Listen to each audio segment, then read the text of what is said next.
Está con nosotros el rector de la Universidad Nacional del Litoral, lo tenemos en los estudios de rueda de prensa, Enrique Mamarela. Bienvenido. ¿Qué tal? Buenas noches. Gracias por venir. Gracias a ustedes. Bueno, varias cosas para charlar en estos minutos que nos quedan, después vamos a seguir por redes sociales también, pero lo primero que quería preguntarle es ¿qué sensación le dio lo que dijo la gobernadora de la provincia de Buenos Aires, María Eugenia Vidal, que trajo repercusión en todas las provincias? Es decir, después de aquellos dichos, como rector de la universidad más importante pública que tiene nuestra ciudad y la región, seguramente, ¿qué reflexión le merece lo que dijo la gobernadora Vidal? Sin duda lo que dijo la gobernadora es un error de entender el momento de la educación nacional en general y no sabría, no he estado ahí, digamos, como para ver cómo venía siendo el contexto de lo que se venía discutiendo. Sin dudas, una gobernadora que tiene fundamentalmente educación de los niveles iniciales,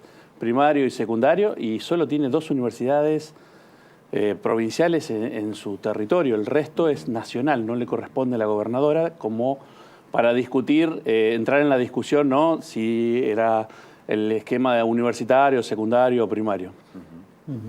Pero en términos generales, digamos que... No, a ver, en términos generales es algo que nosotros justamente venimos peleando y fuertemente para entender de que en nuestro país la única forma que tiene para salir es la educación. Y nosotros tenemos que trabajar y bregar fuertemente porque puedan llegar todos los que tengan vocación de ser universitarios. No importa la clase social, no importa la proveniencia, no importa del barrio que sea, no importa el color, no importa el credo. Todos tienen derecho a la educación pública que la pagamos entre todos. ¿Cuál es la sensación personal cuando la escuchó a la vicegobernadora? Perdón, a la gobernadora. ¿Es que es una matriz de pensamiento que tiene o es un contexto donde trata de darle un mensaje más a los dirigentes sindicales, por ejemplo, de docentes? Porque si es una matriz de pensamiento, iría de la mano de lo que tuvo, por lo menos lo que ha empezado mucho, Bullrich, Finocchiaro, inclusive el presidente. Finocchiaro es primera generación, ¿no?, de universitarios y es una persona de las universidades, entonces, y de la universidad pública. Entonces más preocupante todavía. No es alguien que viene de la universidad privada o demás. O sea, a ver, Finocchiaro, en la oportunidad que hemos tenido de sentarnos con él y demás, es una persona que entiende las universidades y el contexto de las universidades nacionales, ¿no?, y el porqué. Sin dudas, el Ministerio de Educación de la Nación tiene otra problemática. En general, lo único que le queda al Ministerio de Educación de la Nación son las universidades. No tiene, y el INET... Todo, digamos, lo otro delegó... Todo lo otro tiene en las provincias. En las provincias. Claro, lo tienen en las jurisdicciones. Entonces, se ocupa fundamentalmente de la parte de regular, digamos, la educación en forma general para que sea uniforme en todo el país, pero después en lo que hace al contexto de sobre qué legislar o qué trabajar y demás, es fuertemente el sector universitario. El sector en el cual nosotros, las universidades públicas, mostramos claramente que somos diferentes a otras universidades. Nuestras universidades tienen un contexto de misión social, de involucrarse en el territorio, de hacer investigación, de hacer extensión, de hacer cultura, que otras universidades no lo tienen. Pero repito, rector, ¿es desconocimiento lo que tiene el PRO, Cambiemos, Vidal, por ejemplo, en este caso, o es su matriz de pensamiento? En general, en los funcionarios que uno ha tenido contacto y demás, es un desconocimiento de lo que hacen las universidades nacionales. Porque para poder hablar hay que estar adentro, hay que saber qué es lo que hacen, cuál es el día a día nuestro, en qué trabajamos, cómo trabajamos, por qué nos preocupamos, cómo hacemos docencia, pero no solamente pensar que la universidad es aquella vieja idea del enseñadero, ¿no?, del lugar donde vamos a formar un profesional mal, bien o cuanto mejor se puede, además, pero para una salida individual. Por el contrario, las universidades nacionales formamos primero ciudadanos críticos. Entonces, creo que esa es la primera diferencia importante a la hora de conceptualizar qué es la universidad.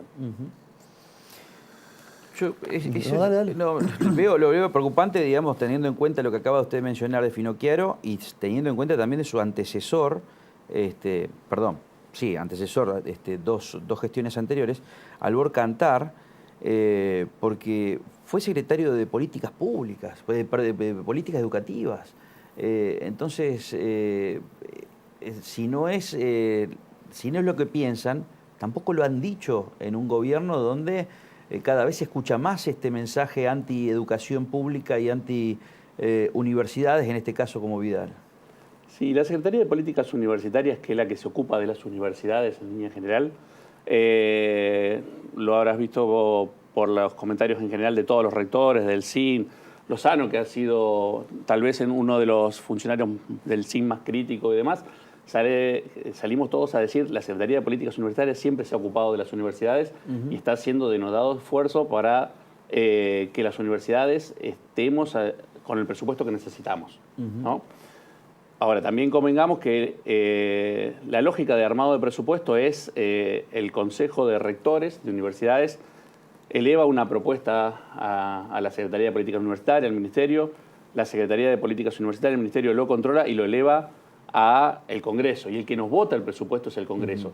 Y ahí sí podemos llegar a tener diferencias incluso como sistema. Una lógica es cuánto el Congreso nos vota como presupuesto a las universidades y otra cosa es la distribución que se hace de ese presupuesto dentro de las universidades, que sí lo vota el Congreso también, y que en el caso específico de la Universidad Nacional Litoral, como otras universidades, claramente viene siendo perjudicada hace mucho tiempo. Desde hace 2 años y medio cuando asumió Cambiemos, inclusive antes. Desde mucho tiempo. Y de los 2 años y medio que asumió Cambiemos hay, por ejemplo, un techo a la discusión paritaria, que sí, de hecho están atravesando muchas universidades un paro de sus docentes. Sí, señor. ¿Esto afectaba, digamos, también durante los 12 años de gestión del gobierno anterior o esto era una situación saldada? No, la discusión salarial, digamos. A ver, la discusión salarial ha sido recurrente en general en el último tiempo. También eso dependiendo de las fracciones de los gremios que tienen cada una de las universidades. La Universidad Nacional Litoral tiene como único gremio docente Conado Histórica. Wow. Y Conado Histórica, creo que las últimas 6, 7, 8, 10 paritarias nunca la firmó. O sea, siempre estuvo disconforme con la solución, no importa el gobierno que haya tenido, digamos, ¿no? O sea, tiene que ver con una posición más del reclamo permanente y no importa el signo del gobierno a la hora de cerrar. En otros momentos, siempre los gobiernos han recurrido a alguna de las fracciones de los otros gremios para cerrar una paritaria y cuando, bueno, como todas las paritarias, ¿no? Cuando se tiene mayoría, se cierra la discusión. Usted tiene un recorrido en las ciencias exactas, cientificista. ¿Qué piensa cuando hay recortes en el INTA, en el INTI, en el CONICET? ¿Cómo los vive usted? No, yo formo parte también del CONICET. Y bueno, sin duda más aún todavía. Es una preocupación muy importante, digamos, ¿no? Y ahí, o sea, hay una cuestión que es la cuestión presupuestaria, que claramente los presupuestos no solo que no alcanzan para todas las actividades que podríamos plantear todos los organismos, claramente más allá de que el presupuesto del sistema esté más o menos cercano a una fórmula, a una discusión y demás, después tiene que ver cómo ha ido ese presupuesto evolucionando. En el sistema universitario, en el CONICET, en el INTA, en el INTI y demás, la mayoría del presupuesto se gasta en salarios, ¿no? Entonces, esa política de ingresos no ha ido de aumentar la cantidad de gente dentro del sistema, no ha ido de acuerdo a otro aumento de presupuesto que tenía que ir para reequipamiento, para infraestructura, ¿no? Por ejemplo, en el gobierno anterior, todo lo que ha sido infraestructura, además venía por otro ministerio. De infraestructura. De infraestructura. Entonces, después no formaba parte de los presupuestos el dinero para pagar la luz de esos lugares, para habilitar instalaciones y demás. Eso es un déficit que tenemos todos los sistemas. El sistema universitario lo tiene, sin dudas. Además, el hecho de la modificación del dólar también nos trae aparejado otro problema. Respecto, porque hemos hablado de otros organismos del Estado, en muchos de ellos hubo recortes importantes. ¿Qué pasó con las universidades? Digo, en los presupuestos, en su caso, cuando le toca analizar el presupuesto comparativamente con otros años, ¿qué notan en el presupuesto de la UNL? No, el presupuesto, en términos generales del sistema universitario, ha ido incrementándose. Ajá. Hoy el presupuesto que votó el Congreso respecto del presupuesto que elaboró el CIN es el 91% al momento que se elaboró el presupuesto, ¿no? Esto, con el aumento de las tarifas, con el aumento de los transportes, con el aumento del dólar, obviamente que se desfasó. Pero después está la discusión de decir, bueno, ¿cómo se reparte ese presupuesto? Es lo mismo que sucede a nivel nacional cuando uno dice, bueno, ¿cuál es el PBI de Argentina? Y es un PBI interesante, está dentro de los 30 y pico países más importantes del mundo, pero a la hora de la distribución adentro... es muy desigual. Es muy desigual. Claro. El sistema universitario también tiene desigualdades debido a circunstancias históricas, como la que nos compete a nosotros, y en otros casos a universidades nuevas. Ustedes habrán visto en general esa discusión, ¿no? La mayoría que salen a decir las universidades nuevas que no tienen edificio. Es cierto, muchas de las universidades nuevas no tienen edificio, pero las universidades viejas seguimos teniendo edificios de hace 90 años y tampoco ha habido un programa para nosotros. Tenemos equipamiento, la Universidad Nacional Litoral va a cumplir 100 años.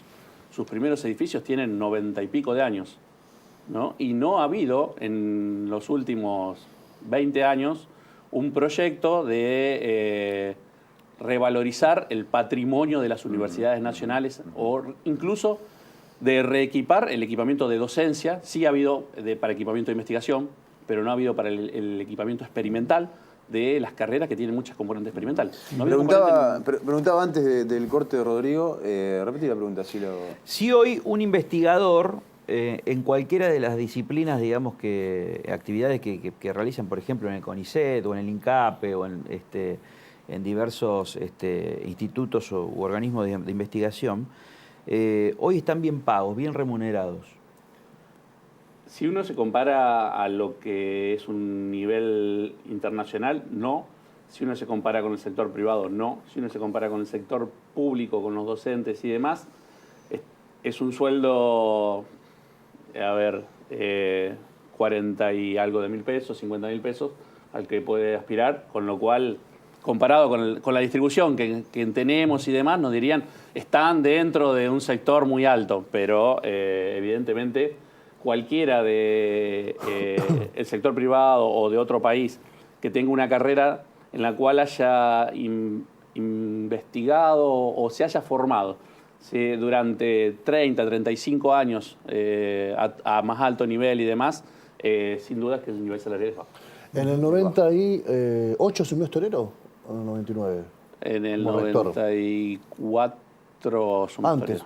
Estorero, Barleta 2 veces y media, Albor Cantar, Miguel Dirigoyen. Todos estos últimos 20 años marcados por rectores de la universidad y secretarios generales que después saltaron a la política con mayor o menor éxito. De hecho, 2 intendentes saltaron, ¿no?, de la universidad a la política con buenos resultados. ¿Es un condicionamiento para usted lo que dejó la política, digamos, primero el retiro de cuadros de esa universidad para gestionar la ciudad y ahora la posibilidad de que esos cuadros retomen a la universidad en el caso de que la suerte no los acompañe? ¿Es un problema para usted No, yo creo que no es un problema. Cada uno define en el espacio en el que quiere trabajar y desarrollarse.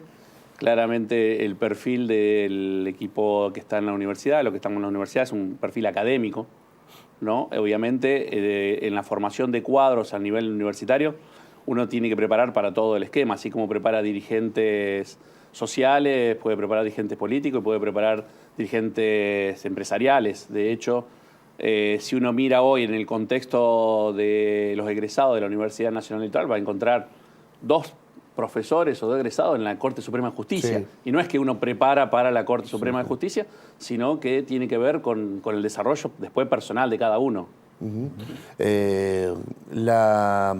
Su perfil, que no es el perfil, digamos, de político tradicional, tiene que además lidiar con estructuras de la universidad que sí son políticas, como el área de cultura, bueno, el sistema de medios de la universidad.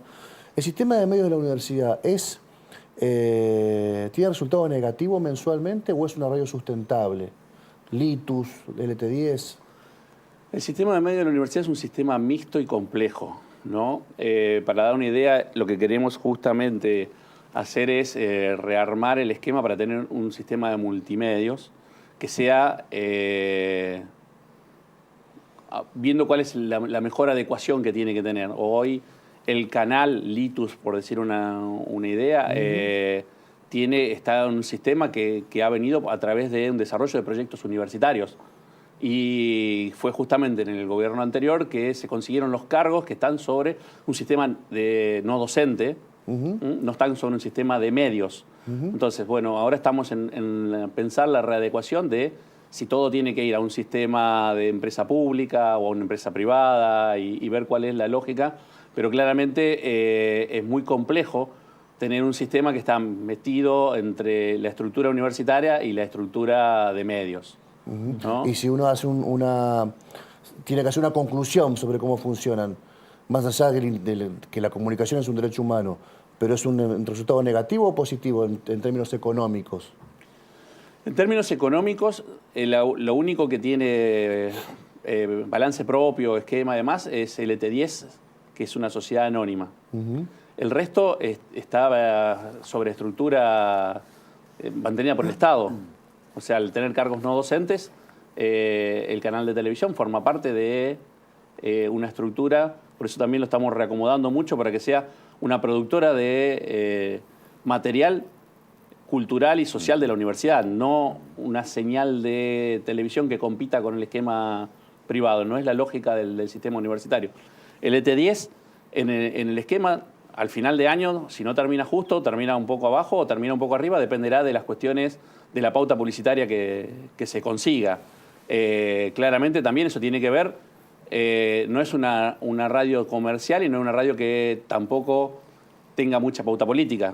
De resto, de todas las pautas, de todas las radios, creo que la que menos tiene. Tampoco que las fuimos a buscar, creo que estamos buscando otro perfil. Nuestra FM está teniendo un perfil también cambiado además, donde hay muchos programas que han vuelto a ser universitarios, desde lo jubilado, desde lo cultural, desde lo social, desde poder transmitir las finales de los interuniversitarios, digamos, ¿no? Entonces, estamos viendo una vuelta que vamos a ver cómo queda en este recambio nuestro esquema de medios. Recién nos recordábamos, yo decía 90 años en la reforma universitaria, son 100 en realidad. Sí, señora. Del manifiesto de Deodoro Roca de aquel entonces, ¿qué queda, digamos, vigente de aquel manifiesto? El cogobierno, la enseñanza laica, la gratuidad. ¿Qué queda vigente de aquellas banderas? Fundamentalmente, la bandera más importante es pensarse de que no nos podemos quedar, como decía él, ya cuando le preguntaban con una cierta distancia, desde el 36, 37, cada vez que él contestaba, decía, a ver, no nos podemos quedar en una cuestión de venerando lo que pasó.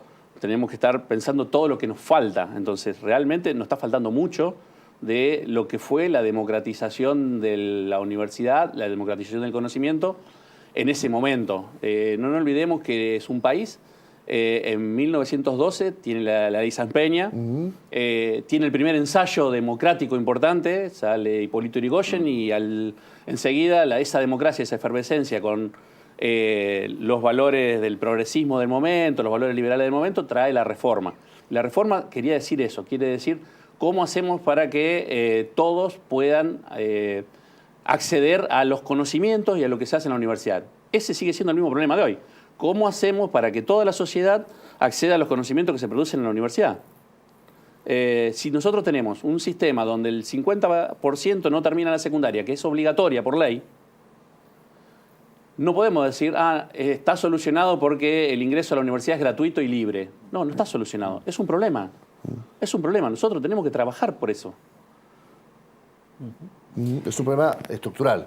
Sí, pero es un problema en el cual somos parte. O sea, la universidad es parte del país. Y además tiene la responsabilidad de pensar esos problemas. No tiene la responsabilidad de ejecutarlo. Hay un ejecutivo que tiene esas responsabilidades como Estado. Pero después tenemos la universidad en el contexto de decir, nosotros podemos hacer investigaciones, estudios, estamos para eso, en donde tenemos que proponer alternativas a salir de ese esquema. Sin duda, una de las vergüenzas más grandes como país es la pobreza.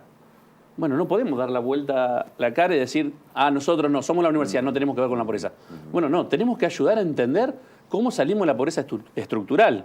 Ahora, no nos corresponde ir a cada uno de los barrios y ponernos a trabajar en resolver el problema en el lugar, porque no tenemos capacidad ni tenemos las herramientas para hacerlo. ¿Una más puede ser o quieren? La última, dale.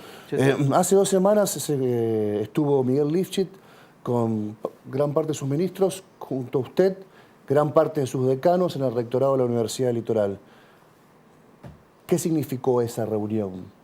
Esto de lo que decíamos, a ver, la universidad... En medio de chispazo, en que el socialismo está peleado con el corralismo, el denominado corralismo. A ver, es volver a la decir... universidad... Más allá, cada uno en persona podemos tener ideologías políticas, ideologías sociales, ideologías religiosas, la que queremos. Como funcionarios, cada uno tenemos responsabilidades, ¿no? La responsabilidad de la universidad es colaborar con los otros entes del Estado a fijar agendas para el desarrollo de políticas públicas. Entonces, fuertemente es poner a disposición lo que se tiene para poder pensar en el mediano y el largo plazo. Es muy difícil pensar siempre en la urgencia y resolver siempre la urgencia. Las decisiones muchas veces no son las mejores. Entonces, ni el gabinete del presidente, ni el gabinete del gobernador, ni el gabinete del intendente tienen 4.000 personas formadas con doctorado, con carrera de grado, con trayectoria y demás, para ponerse a pensar en ciertos temas, ¿no? Tenemos, y estamos hablando solo de la Universidad Nacional del Litoral. Pienso en Raquel Chan y la crisis hídrica de Santa Fe o en el país. La creadora, digamos, de la semilla frente al estrés hídrico. Es única en el mundo la investigadora Raquel Chan. Hay ¿no? muchos investigadores en Santa Fe que tienen muchos desarrollos, muchos trabajos, ¿no? Y que en muchos casos son específicos, que pueden volcarse o a la producción o demás, pero en otros casos pueden volcarse al desarrollo social, a las políticas públicas. Y eso es lo que hay que poner en valor. Es decir, no importa si se produjo en la Universidad Nacional Litoral, en otra universidad o demás. Tenemos que marcar agendas conjuntas, buscar cuáles van a ser las problemáticas, cómo son las formas de abordarlas. Y después, obviamente, siempre le quedará a los ejecutivos de turno las decisiones, los costos de oportunidad de qué implementar y qué no implementar. Pero nosotros no podemos ni ser mezquinos, ni dar vuelta a la cara, sino que al contrario, tomar claramente la iniciativa de decir, acá estamos, queremos estar y queremos participar del desarrollo de las políticas públicas. Mamarela, ¿dónde está en el ranking de, no sé, digamos, cuantificándolo, digamos, en la cantidad de alumnos, en la relevancia que tiene dentro de la comunidad universitaria argentina? ¿Dónde está la Universidad Nacional del Litoral parada? O sea, ¿cuántas universidades hay por sobre la Universidad Nacional del Litoral en ese ranking? Cualitativamente y cuantitativamente. A ver, es difícil tener un ranking, ¿no?, de universidades porque de acuerdo a cada función o a cada lógica, cómo uno lo mediría, podría haber un ranking que nos cambie de posición a todos. ¿No? Yo no soy afecto a atarme a un ranking si realmente no nos podemos medir qué es lo que queremos medir y para qué. Pero dentro de la sí, comunidad, por ejemplo, de los rectores, bueno, ¿cuáles son más importantes que la Universidad Nacional del Litoral en ese sentido? Bueno, por eso digo, a ver, si uno va, el Consejo Interuniversitario Nacional ha trabajado durante muchos años y acordado algo que hoy todas las universidades nacionales están de acuerdo, el ministerio está de acuerdo, que se llama un modelo de pautas, que es el que se trabaja en función a pensar cuántos cargos de docente debería tener, cuántos cargos no docente debería tener, en función de la cantidad de alumnos que tiene, en función de las carreras, en función de lo que se investiga, ¿no? Y con eso es lo que se usa para modelar cuál debería ser la incidencia de la universidad en el presupuesto total. Si uno usara ese indicador, la Universidad Nacional del Litoral, a nivel de, digamos, de presupuesto en el Estado Nacional de Universidades, ocuparía el 8º lugar. La primera sería la Universidad de Buenos Aires, después estaría la Universidad Tecnológica Nacional en su conjunto, que son todas las regiones. Todas juntas, ¿no? Para dar una idea, la Universidad de Buenos Aires es alrededor del 16% en ese sistema, lo que representa esa universidad en lo que sería la incidencia de la distribución presupuestaria. De la torta presupuestaria, el 16% la UBA. La Universidad Nacional del Litoral tendría el 3,4%. Recibe el 2,67%. Ahora viene la pregunta de rigor, teniendo en cuenta de que está octava, séptima o dentro de las 8 mejores o 10 mejores. Con respecto a todas las otras universidades que se crearon en los últimos años, que fue, digamos, el caldo de cultivo para las apreciaciones de Vidal el otro día, ¿no? Como que algunas universidades fueron pagos políticos a algunos dirigentes políticos. ¿Cómo es la repartija con respecto a las nuevas universidades o a las universidades más chicas? A ver, las nuevas universidades, las que no tienen trayectoria, en realidad no pueden aplicar un modelo de pautas, así que la lógica es un presupuesto que se pone medianamente teniendo en cuenta cuáles podrían ser sus necesidades o cuáles son sus planes para el año, ¿no? El resto sí tienen un desarrollo, tienen carreras y demás. Hay muchas universidades que tienen 1, 2, 3 años de creación y todavía no están funcionando. Entonces, esas tienen presupuesto. ¿No están funcionando, pero tienen presupuesto igual? Sí, siempre. Sí. Bueno, pero eso no está bien. Hay un plan de trabajo. Cuando uno crea la universidad, supuestamente está planificando un desarrollo. Ese desarrollo implica infraestructura, implica empezar a funcionar toda la parte administrativa y empieza a pensar en el desarrollo de todos los docentes que tienen que tener para estructurar una carrera. Después de eso empieza la oferta, ¿no? Entonces hay un tiempo. Hay universidades que se toman más tiempo y universidades que se toman menos tiempo. Pero sin dudas no es instantáneo, no es que uno crea una universidad y automáticamente el otro día empieza a dar clases. Enrique, muchas gracias por venir. No, gracias a ustedes. Interesante charla. No anda con vuelta. No, la verdad que es muy interesante entrevistado. Ingeniero químico, ¿no? Ingeniero químico. ¿Por qué no se mezclan el agua y el aceite? Son invisibles. En realidad, todo tiene que ver tienden a separarse. Pero cuando vos lo emulsionás, que es lo que se llama una emulsión y demás, una manteca, es agua y grasa, lo vas a encontrar, que bueno, ahí no lo podés identificar, lo tenés que ver a cuestiones microscópicas. ¿Le tocó emulsionar mucho en estos años de estos tiempos de rector? Más de una vez, seguramente. Sin duda, uno tiende a trabajar en esto mucho más tiempo, tratando de convencer en los ideales y en lo que tiene que ser, que tomando decisiones de mando vertical, ¿no? Yo soy muy horizontal, o sea, me gusta mucho más un estilo de liderazgo de que se sumen todos los que tengan la misma línea de pensamiento en todo lo que tenemos que hacer, en todo lo que tenemos que trabajar, y así venimos construyendo. Entonces, llevo ya 8 años de decano y estos primeros casi 3 meses de rector con la misma lógica, es decir, sumando y mostrando que realmente que si todos nos ponemos de acuerdo, como debería poder ser también en el país, ¿no? Podemos hacer mucho más cosas en conjunto que lo que podemos hacer individualmente.